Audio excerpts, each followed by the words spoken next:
महापुरुष श्री जगन्नाथ जी के समक्ष कथा कह रहे। कथा इतनी मधुर, रसपूर्ण और भाव विभोर थी कि बड़ी संख्या में श्रद्धालु एकत्र हो गए। स्वयं महाप्रभु श्री जगन्नाथ जी भी कथा सुनने हेतु उपस्थित थे। कथा चल ही रही थी कि तभी एक भक्त एक भाव विभोर कीर्तनिया श्री नाम संकीर्तन करता हुआ वहां पहुंचा।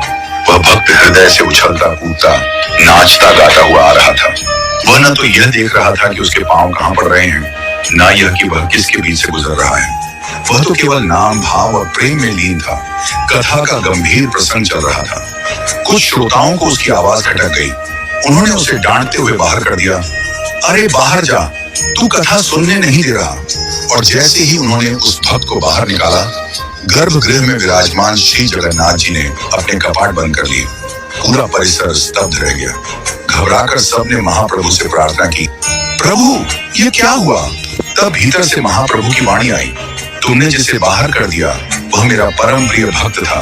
वह कई दिनों से निरंतर नाम संकीर्तन करता हुआ भूखा प्यासा मेरे दर्शन को आ रहा था। उसके पैरों में छाले पड़ गए थे, आंखों से अश्रु बह रहे थे। उसकी बस एक ही इच्छा थी कि मेरे द्वार तक आते आते भी मेरे नाम का संकीर्तन न छूटे। वह अंतिम क्षण था जब वह मुझे देखकर मुझ में विलीन होने ही वाला था, और तुमने उसे बाहर कर दिया। श्रोताओं ने कहा, प्रभु कथा चल रही थी, उसमें व्यवधान नहीं होना चाहिए था। तब महाप्रभु बोले, कथा तुम मुझे ही सुना रहे थे ना, तो कथा बाहर जाकर करो। मैं यहाँ केवल कीर्तन सुनना चाहता हूँ।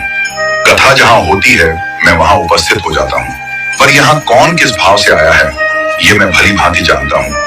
इसलिए किसी को रोकने, भगाने या स्थान देने का अधिकार तुम्हें नहीं है।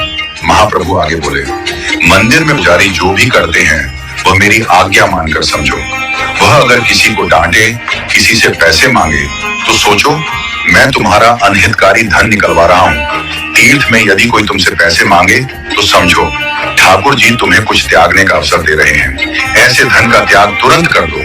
वह धन जो तुम्हारे अहंकार, मोह या पाप में वृद्धि करे, उससे मुक्ति पाना ही श्रेयस्कर है। और तभी से एक परंपरा बनी, कथा गर्भगृह से बाहर होगी। मंदिरों में केवल कीर्तन होगा, क्योंकि ठाकुर जी को कथा नहीं भाव युक्त कीर्तन प्रिय है।